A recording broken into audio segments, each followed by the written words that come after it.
Okay, so I've lined up my pieces. I have my line here. I'm going to start sewing right on the line.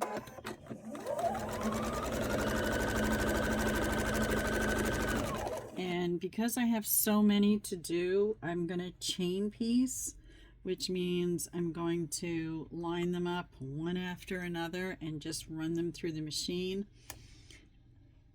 Really, I'm only going to be doing 4 at a time in my chain piecing for right now, only because that's all I have set up ready to go. I kind of don't want to lose track of where I am and get my pieces all messed up.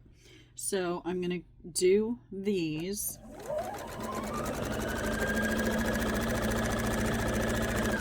And I'm going to show you another little trick. Now, you can pin this. Again, I don't pin, but if you were going to pin this, once you get it lined up corner to corner, you can stick a pin up here if you so desired. If you were needed to pin, if you're new to quilting, I would highly suggest pinning. I have about, how many stars do I have to make with this? I have a ton of stars I have to make. And it's going to take me forever, so I probably have over 30 stars like this I have to do in different sizes. I don't pin. It takes too long. So, but if you were going to pin, this is how you would do it. And again, you're keeping your hands in front of the needle, not in the back. You're not pulling anything through. There's feed dogs down there. That's their job. And I just hold it down so it doesn't move anywhere. And then I take my pins out. All right, now I have this really cool little tool that I'm going to show you how to use. Oh, I forgot to show you my little trick. Let me cut these little threads here and put this here. And then I have another quilt that's coming up in the near future, but I haven't started anything yet. So what we do is, and I got this from Bonnie Hunter over in Quiltville, it's called a leader ender project.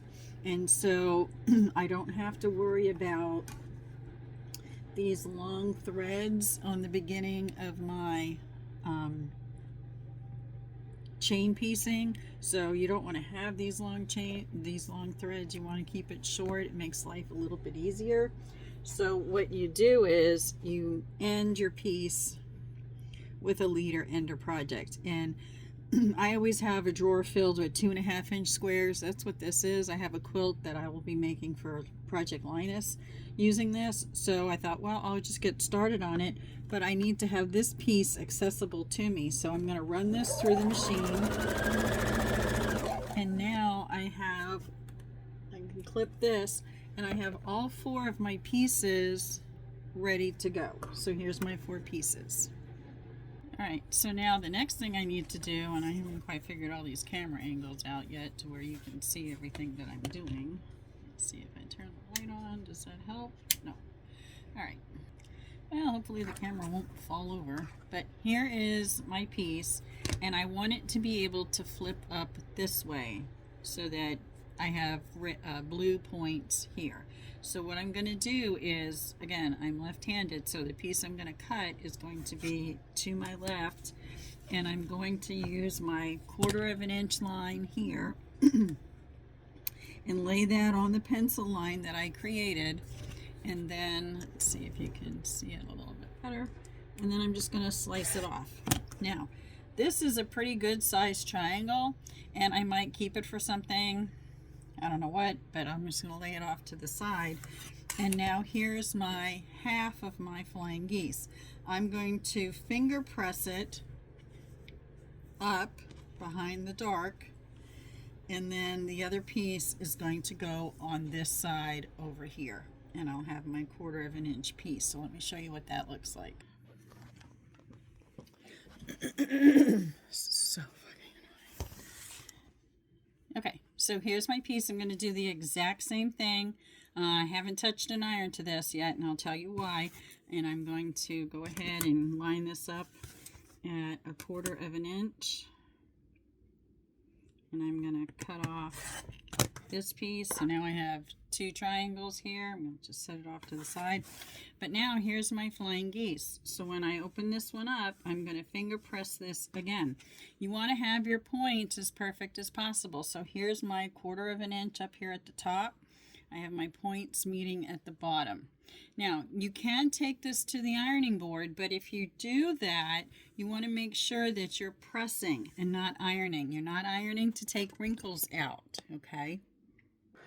When you press this, you want to lay the iron on it just like this. You're not going to move it around, just lay it flat. My preference, because there's biased edges all the way around here, my preference would be to just leave it the way it is. It's laid out pretty good for a finger press, and when I do the next step, when I'm completely finished and I have nothing but really straight edges all around it, then I'll take it to the ironing board and I'll show you that. But for right now, this works perfectly for me.